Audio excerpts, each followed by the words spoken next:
Ja, hallo Leute, hier ist Gamers Brown TV mit einem weiteren Entwicklerinterview. Zu Gast haben wir bei uns Shure AI, die Entwickler der Total Conversion von Oblivion namens Nerem am Rande des Schicksals, die derzeit an Enderal, die Trümmer der Ordnung arbeiten. Hier habe ich den Johannes von Shure AI. Hallo Johannes. Ja, hallo, ich grüße euch ganz herzlich. An meiner Seite habe ich auch noch den Alex aus dem Gamers Brown. Hallo Alex. Hallo Leute, hier ist der Alex.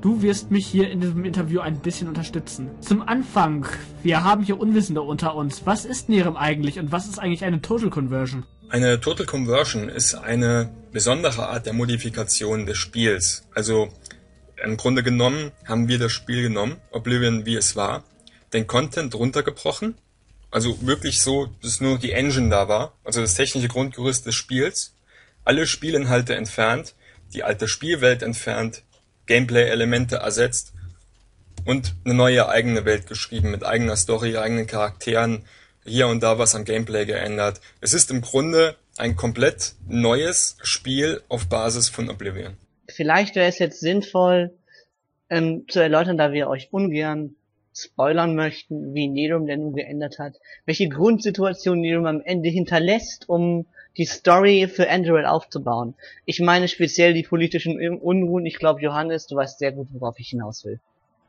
Genau. In Nerem stand in unserem Konzept so ein Mittelpunkt, um den sich alles drehen sollte.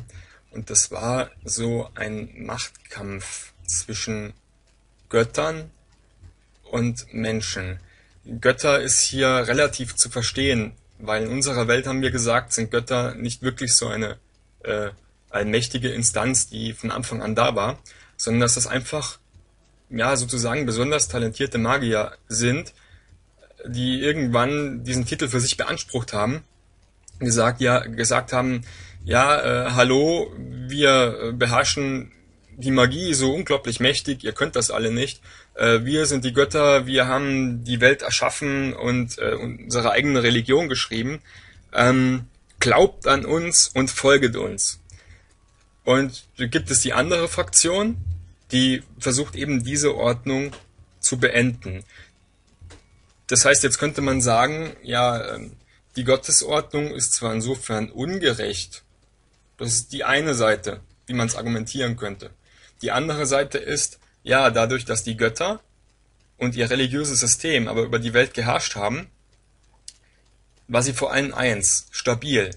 Also, solange die Götter existent waren, gab es in Nerem weder größere Kriege noch sonst wie größere Konflikte, weil es gab einfach nur diese eine Partei. Das wirft dann so diese philosophische Frage auf, ob Macht verwerflich ist, zum einen, ob sie verwerflich ist, zum anderen aber auch, ob sie vielleicht nötig ist für unser gesellschaftliches Zusammenleben. Okay, machen wir weiter. Wie passt Enderal denn dort hinein? Also, womit fängt Enderal an? Und was ist es überhaupt genau? Enderal ist ebenfalls eine Total Conversion für Skyrim, den Nachfolger Oblivions.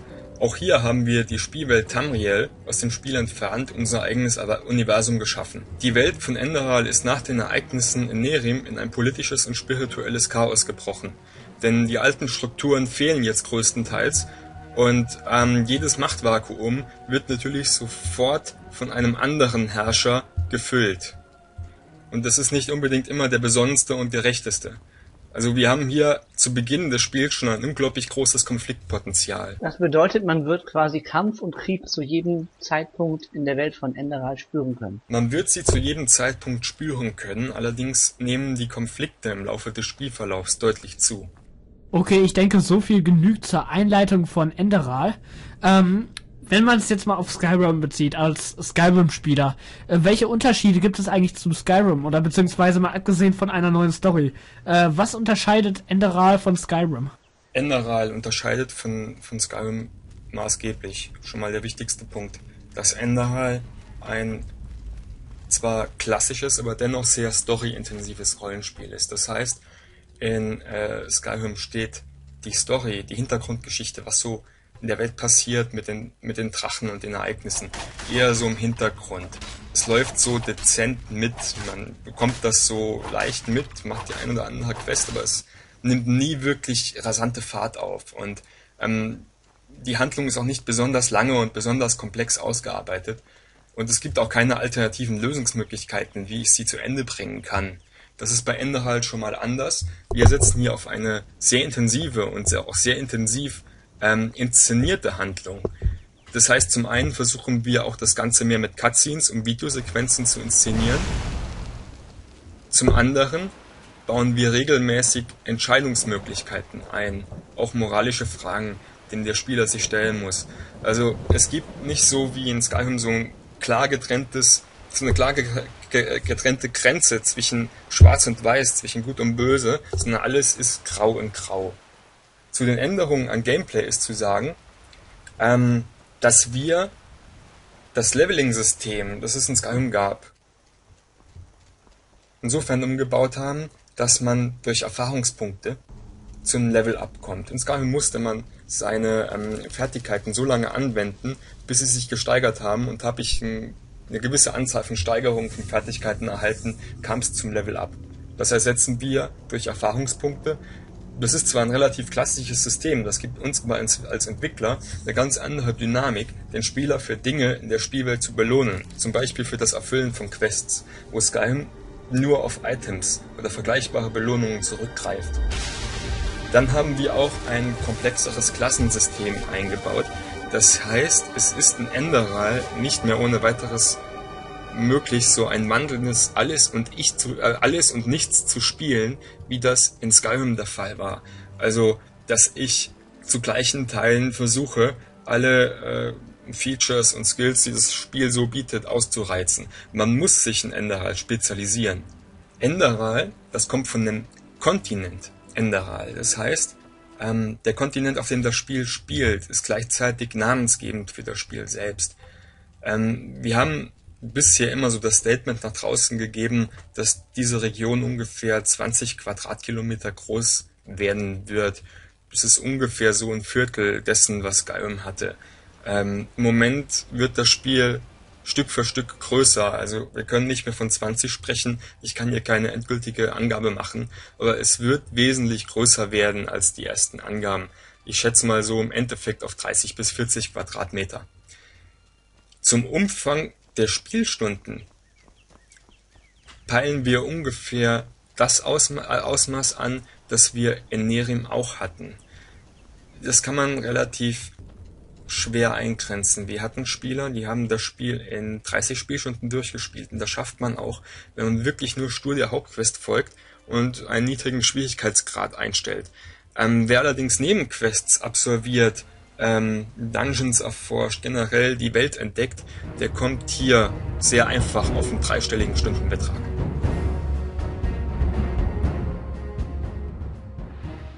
Oha, über 100 Stunden Spielumfang, das ist ja schon mal ordentlich was. Kann man diese Spielzeit eigentlich verkürzen, zum Beispiel mit einem Reisesystem? In Skyrim war es ja so, dass man entdeckte Orte, also zu entdeckten Orten schnell reisen kann. Wie sieht es denn in Enderal aus? Wir bauen das System aus Skyrim etwas um. Im Rückblick auf Nehrim, da hatten wir es so gelöst, dass man Teleport-Zauber hatte. Mit denen konnte man sich an die wichtigsten Orte in Nehrim teleportieren. Das war im Prinzip dasselbe wie das Schnellreisesystem. Allerdings war das Teleportnetz wesentlich dünner gehalten, als das in Skyrim der Fall war, sodass das immer noch für weite Laufwege geführt hat. In Enderal planen wir das etwas anders, weil ein Klick- und Ich-bin-da-System auf Dauer doch etwas öde ist, weil man sieht die Spielwelt dadurch auch nicht, und wir geben uns bei der Gestaltung der Spielwelt jede Menge Mühe und sind gerade dabei, ein Echtzeitreisesystem ins Spiel zu implementieren. Was heißt das jetzt konkret? Man kann, ähnlich wie man das aus dem ein oder anderen Multiplayer-Rollenspiel, ich sag nur World of Warcraft, kennt, auf Flugtieren zu verschiedenen Stationen der Welt reisen. Die sind dann entsprechend schnell unterwegs, dass man nicht allzu lange Reisezeiten in Kauf nehmen muss. Die Reisezieldichte wird auch wesentlich größer sein, als das in Nehrim der Fall war. Und ich kann mit diesen Flugtieren in Echtzeit durch die Spielwelt hindurchfliegen und sehe somit auch meine Umgebung. Apropos Umgebung, wie wird diese denn aussehen? Ich will jetzt besonders auf die technische Seite hinaus. Enderal der gleichen Texturen und der gleichen Beleuchtung bedienen, wie das in Skyrim der Fall ist? Hier ist zunächst zu sagen, wir haben, was die Grafik angeht, viele verschiedene Klimazonen. Also es gibt nicht nur dieses nordische Setting, sondern es gibt durch die Palette, durch alle Klimazonen, die man sich vorstellen kann, also Wüste, Dschungel, Gebirge, gemäßigte Wälder. Hier haben wir also deutlich mehr Flexibilität. Daraus ergibt sich natürlich auch die Notwendigkeit, dass wir neue Objekte dafür ins Spiel mit reinbringen. Und selbstverständlich wird es dazu auch neue Modelle und neue Texturen geben. Texturen, die in Skyrim vorhanden sind, werden im Moment auch Stück für Stück durch höher auflösende und schönere Modelle ersetzt. Weil das ist so der Knackpunkt der Skyrim-Optik, dass die Texturen teilweise sehr verwaschen sind. Das hat wohl was mit der Konsolenportierung des Spiels zu tun, aber da haben wir auf dem PC wesentlich mehr Möglichkeiten. Auch was die Beleuchtung angeht, haben wir, das sieht man auch auf den Bildern, wesentlich mehr mit Shadern gespielt. Also man hat einen höheren Blendeffekt, das was man so HDR nennt. Die Welt ist im Allgemeinen bunter und auch kontrastreicher.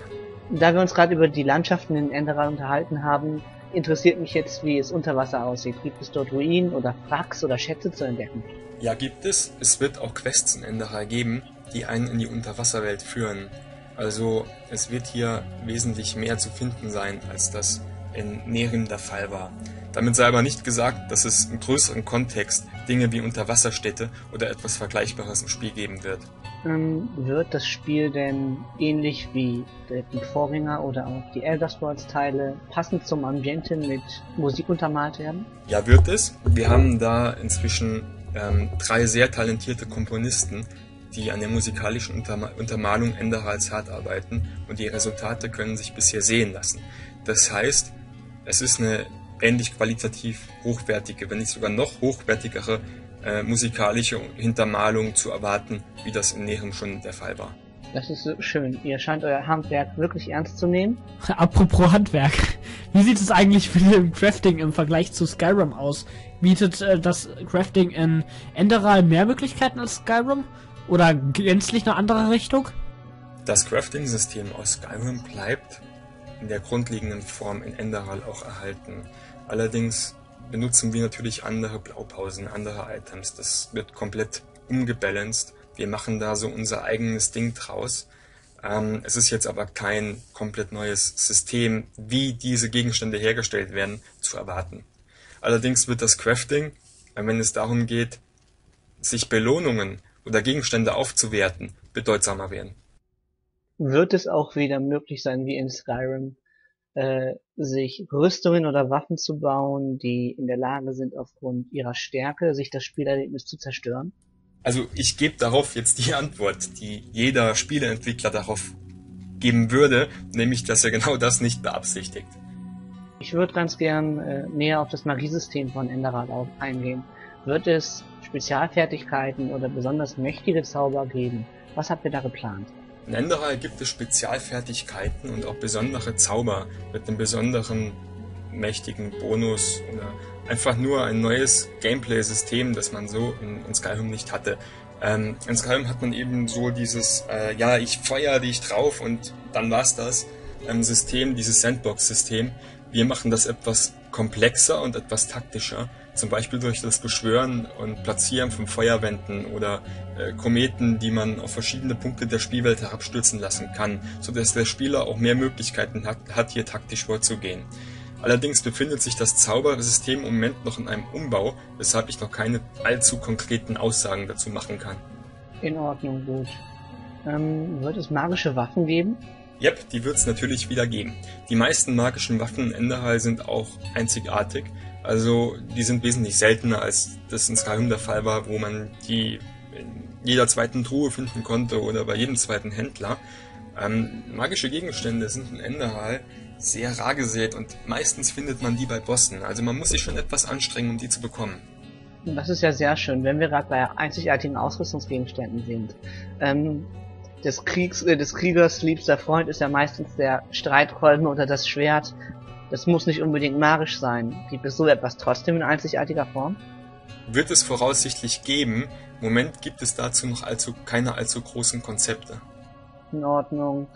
Wie sieht es allgemein mit Gegnern aus? Also gibt es viele einzigartige Gegner, zum Beispiel auch Drachen, beziehungsweise allgemein Bosse am Ende von Dungeons? In Enderal hat fast jeder Dungeon über einer gewissen Größe einen einzigartigen Bossgegner, der auch speziell auf diesen Dungeon zugeschnitten ist. Für einige braucht der Spieler auch eine spezielle Taktik, um sie zu bezwingen.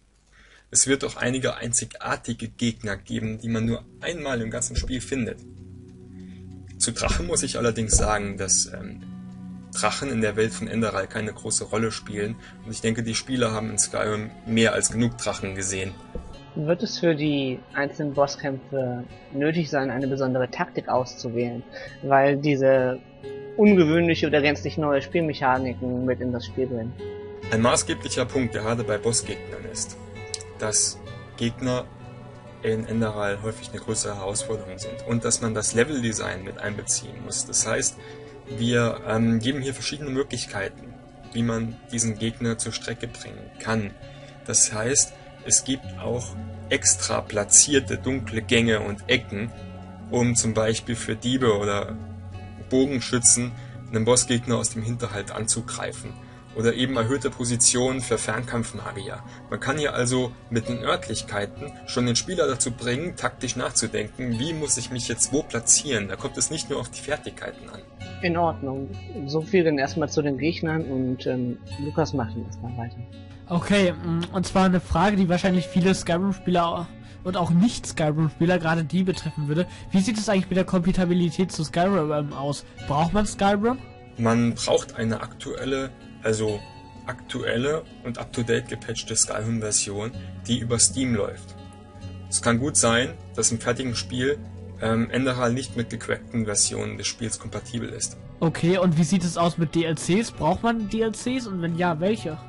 Nein, wir entwickeln Enderal komplett ohne DLCs, weil das den Spielerkreis, den wir ansprechen können, doch deutlich einschränkt. Und der einzige Vorteil, den DLCs mit sich bringen, sind die neuen Modelle und Texturen, die in diesen Paketen enthalten sind. Denn wir machen ja ohnehin eine eigene Spielwelt.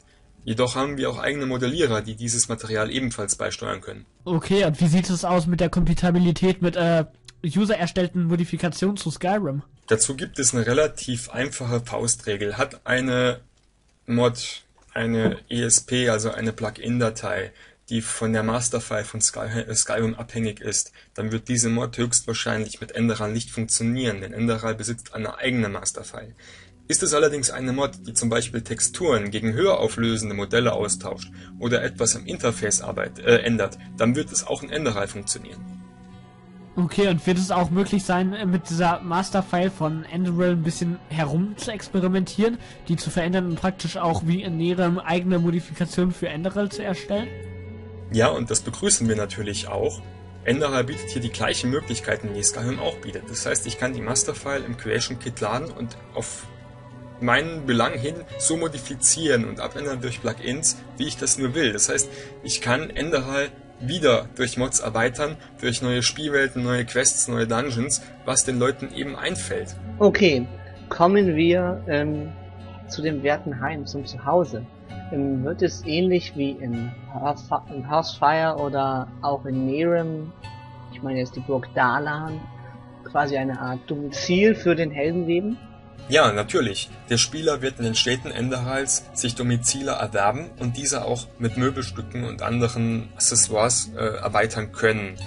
Inwiefern Häuser und Domizile auch als Questbelohnung benutzt werden können, können wir aktuell noch nicht sagen. Wird es denn in Enderal auch ein Gildensystem geben? Was wir damit meinen ist, wird es ähnlich wie in Skyrim Gruppen geben, denen man sich anschließen kann und deren spezifische Hauptquest oder ja Questlinien, die man folgen kann, die allerdings nicht oder wenn nur parallel zur oder leicht verwoben mit der Hauptquest abläuft. Enderal wird keine klassischen Magier- oder Kriegergilden haben, wie man das aus Skyrim bzw. generell aus der Elder Scrolls-Reihe kennt. Dafür gibt es allerdings längere Questreihen, die mit Fraktionen assoziiert sind. Also man kann durchaus für Fraktionen arbeiten. Es gibt Fraktionen im Spiel, allerdings in dem großen Stil Mitglied sogar mehrerer Gilden zu werden, denn die Gilden sind in Elder Scrolls Spielprinzip immer so ein essentieller Faktor. Das wird es in Enderal nicht geben, da wir hier mehr Priorität auf die Hauptquest als solches legen. Gut, Enderal wird also sehr großen Fokus auf die Hauptquest legen. Wie sieht es denn mit längeren Nebenquestreihen aus? Sie müssen ja nicht zwingend auf Gilden aufbauen. Ja, es wird in Enderal längere Nebenquestreihen geben, die haben auch nicht die Notwendigkeit einer Fraktion. Das heißt, es gibt auch fraktionslose Nebenquests und Nebenquestreihen. Die Nebenquests werden in Enderal auch zahlreicher und gleichmäßiger verteilt sein, als das in Nehrim der Fall war. In Nehrim gab es so das Problem, dass so 90% aller Nebenquests auf eine Region der Spielwelt konzentriert waren und der Rest war einfach leer. Es gibt in Nehrim tote Städte und das werden wir in Enderal nicht wieder wiederholen. Wird es eigentlich möglich sein, Persönlichkeiten aus Nehrim, die man schon in Nehrim getroffen hat, in Enderal wiederzusehen? Der Spieler wird sogar mehrere bekannte Persönlichkeiten in Enderal wieder treffen können. Aus Spoilergründen werde ich aber jetzt nicht verraten, welche genau. Du hast ganz zu Anfang erwähnt, dass es verschiedene Entscheidungsmöglichkeiten geben wird, beziehungsweise verschiedene Wege an eine Sache heranzugehen. Wird es quasi Auswirkungen auf das nächste Spiel, sprich den Nachfolger von Enderal haben, auch wenn der sicherlich noch nicht groß geplant ist? Es ist zu früh, um das wirklich zu beantworten, und ein Nachfolger Enderals ist zu aktuellem Zeitpunkt auch nicht geplant, was nicht bedeutet, dass er nicht kommen wird. Wir haben nur noch kein Konzept und ist völlig ungewiss. Okay, kann man die Story eigentlich aus verschiedenen Blickwinkeln spielen, beziehungsweise übernimmt man die Rolle auch mal von einem anderen Charakter als jetzt dem Hauptdarsteller? Die Handlung Enderal spielt teilweise auf einer sehr surrealen Ebene. Das heißt, der Spieler schlüpft zum Teil in Erinnerungen alter Personen und spielt dann diese Personen auch. In der Gegenwart jedoch wird der Spieler immer sich selbst bleiben, also man spielt nur diesen einen Charakter. Ich habe irgendwo gelesen, dass es in Enderal verschiedene Leitmotive geben soll. Das heißt, ein abenteuerliches Leitmotiv, das sich sehr gut mit dem Titelsong Bis zum Horizont beschreiben lässt, und ein anderes, düstereres Motiv. Kannst du uns vielleicht mehr dazu erzählen? Enderal was das Setting und die Handlung auch vor allem angeht, ein recht ambivalentes Spiel. Das heißt, du hast zum einen so diese Seite des Entdeckens, des Abenteuers, die positive Seite, und dann so eine Seite, die ist eher düster und traurig. Und deshalb gibt's auch entsprechend zwei Musikstücke dazu. Das eine ist Bis zum Horizont und das andere ist aktuell noch in Arbeit. Okay, wie sieht es denn eigentlich mit wichtigen Personen aus? Ist es dem Spieler erlaubt, Beziehungen mit Personen zu führen, sei es jetzt nur eine Freundschaft oder vielleicht schon vielleicht schon eine feste Beziehung oder sowas? In Enderal sind Charaktere und Begleiter wichtiger, als das in Skyrim war. Da waren sie entweder nur, hallo, folgt mir, ich helfe euch, oder Quest-Verteilmaschinen. Enderal setzt hier auf deutlich größere Ausarbeitung. Es gibt auch zwei Begleiter, die einen über das ganze Spiel hinweg begleiten, mit einer sehr intensiv ausgearbeiteten Persönlichkeit. Das wird dann kombiniert durch ein Sympathiesystem. Das heißt, das Spiel merkt sich so die Taten und Dialogantworten des Spielers und je nachdem verändert sich das Verhältnis der Charaktere zum Spieler. Das heißt, das kann am Ende in einer Freundschaft enden oder in einer Liebesaffäre oder eben im Streit. Das kommt ganz darauf an, wie der Spieler spielt. Johannes, Nehrim wurde durchweg nur mit guten Sprechern besetzt. Wie sieht es in Enderal aus? Plant ihr wieder nur professionelle oder sehr talentierte Sprecher für die Rollen zu nehmen? Unser Ziel ist definitiv eine durchgehend professionelle Vertonung. Folgedessen haben wir auch schon viele professionelle und talentierte Sprecher wieder startklar gemacht. Ob es uns letztendlich gelingen wird, wirklich alle Dialoge des Spiels auf dem professionellen Niveau zu vertonen, ist es jetzt noch zu früh, um das wirklich beantworten zu können. Das hört sich doch schon mal richtig gut an. Wie sieht's denn jetzt nun mit einer englischen Vertonung aus? Es kann ja nicht jeder Deutsch sprechen oder verstehen und ihr habt auch eine große englische Fangemeinde. Wollt ihr da was Professionelles machen? Denn meines Wissens gibt es sogar schon Gruppen, die das machen wollen, falls ihr das nicht hinbekommt. Wie steht ihr dazu? Wir haben auch im englischsprachigen Raum bereits Zusagen von Sprechern und das ist definitiv geplant. Es ist auch im englischen Raum wesentlich einfacher, an gute Sprecher zu kommen, als das im Deutschen der Fall ist. Ganz einfach aus der Tatsache, dass es hier viel mehr Sprecher gibt. In Nehrim war das auch geplant. Das scheiterte letztendlich daran, dass sich niemand mehr finden ließ, der nach der umfangreichen Vertonung Nehrims wirklich die Muße aufbringen wollte, die Sprecher zu vertonen. Und das englische Übersetzungsteam hatte das auch mal in Erwägung gezogen, aber das hat am Ende doch nicht geklappt. Wir hoffen, dass es diesmal problemlos über die Bühne gehen wird. Eine englische Übersetzung in Textform ist auf jeden Fall drin. Ja, ich denke, man kommt da auch immer ein bisschen in den Zeitdruck. Die Community möchte, dass das Spiel endlich rauskommt. Die anderen wollen dann wieder eine gescheite Vertonung. Wie sieht's denn aus? Wie weit ist denn das Spiel zurzeit? Wir kommen aktuell sehr gut voran, wesentlich schneller als das bei Nehrim der Fall war. Ein Großteil der Spielwelt steht bereits und ist implementiert. Wir sind aktuell dabei, die Gameplay-Features einzubauen, sowie die ersten Quests ins Spiel zu implementieren. Das heißt auch, dass es bereits größere Zusammenfassungen, Questbeschreibungen und Dialoge gibt. Und wir planen eigentlich, dass die Dialoge bereits in die Vertonung gehen, obwohl die Quests noch nicht alle im Spiel drinne sind. Bei der Quest-Implementation in Enderal leistet uns im Moment auch das Story-Planungstool Artesituaft gute Dienste. So.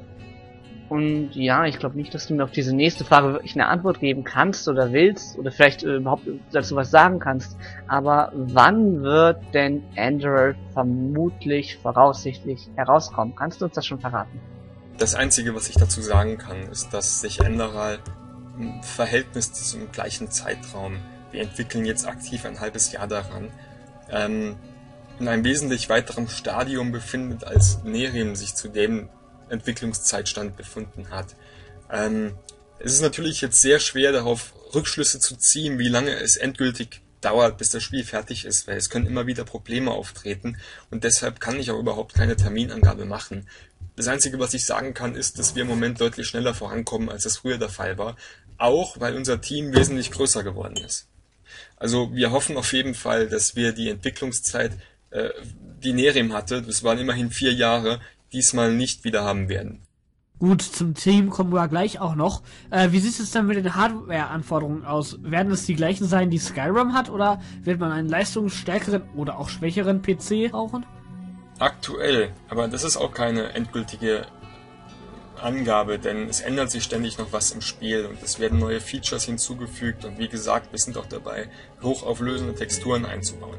Aktuell ist es so, dass Enderal ungefähr die gleichen Hardware-Anforderungen wie Skyrim hat. Sie sind leicht höher. Das ist aber nicht zu vergleichen mit der Ruckelorgie, die sich Nehrim selbst auf High-End-PCs abgeliefert hat. Das heißt, wenn du eine halbwegs vernünftige Grafikkarte hast, irgendein gutes Modell aus dem Jahr 2009 als Beispiel zu nennen, also doch schon ein älteres Modell, aber GeForce 260 zum Beispiel. Selbst damit ist es möglich, im Moment Enderal auf hohen Details und HD-Auflösung problemlos zu spielen. Okay, wie ich ja gerade schon mal angedeutet habe, möchte ich jetzt ein bisschen aufs Shure AI-Team zurückkommen. Was genau seid ihr eigentlich?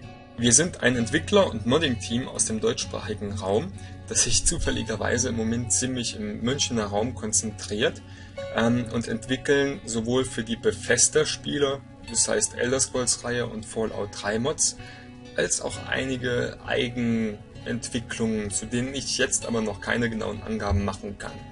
Okay, du hattest ja gerade gesagt, gerade im München-Raum, wie habt ihr euch eigentlich kennengelernt? Wie ist das Team eigentlich zusammengekommen? Und aus wie vielen Leuten besteht eigentlich das komplette Team? Also unser Team hat sich Stück für Stück gefunden und ist Stück für Stück gewachsen. So der Grundstein legte unser Mitglied Dennis im Jahr 2003.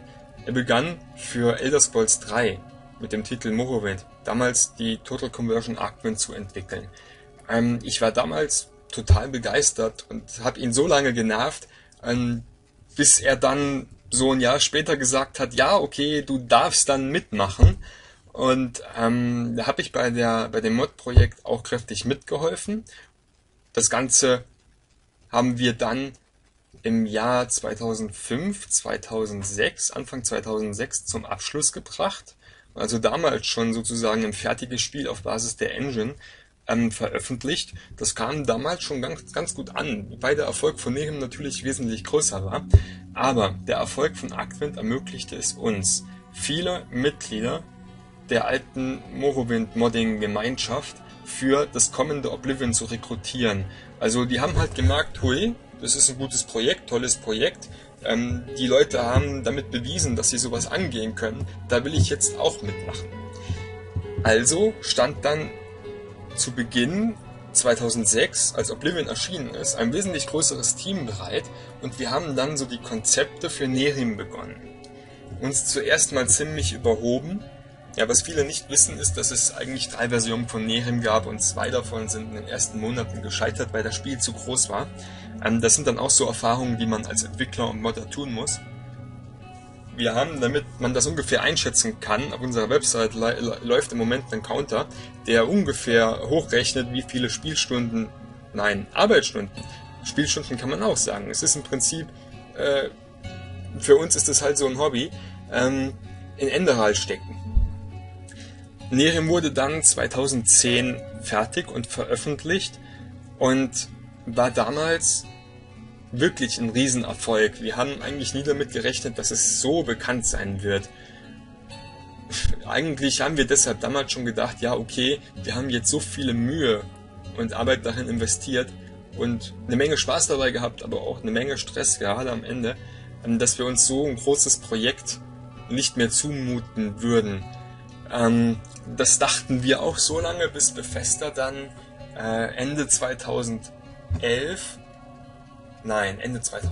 war das ja schon, Ende 2010 Skyrim ankündigte. Und das war dann sehr frech, weil wir mussten uns dann überlegen, oh je, was machen wir denn jetzt? Eigentlich haben wir so ein Add-on für Nehrim geplant gehabt, das war noch in sehr frühem Stadium. Und wir hatten da eben die Wahl, entweder machen wir das Add-on oder machen wieder ein Projekt für Skyrim. Und dann sagten wir ja, okay, wenn uns eine neue Engine für Skyrim zur Verfügung steht, mit der man viel mehr machen kann, ja, warum warten wir dann nicht einfach noch ein paar Monate und machen wirklich ein komplett neues Projekt? So sind wir dann mehr und mehr nach Enderal gekommen. Dennis hat dann ein Studium an der MDH in München begonnen. Da bin ich jetzt inzwischen auch und da ist es jetzt so, dass wir so schon fast die Hälfte unseres Teams an Kommilitonen von der Uni rekrutiert haben.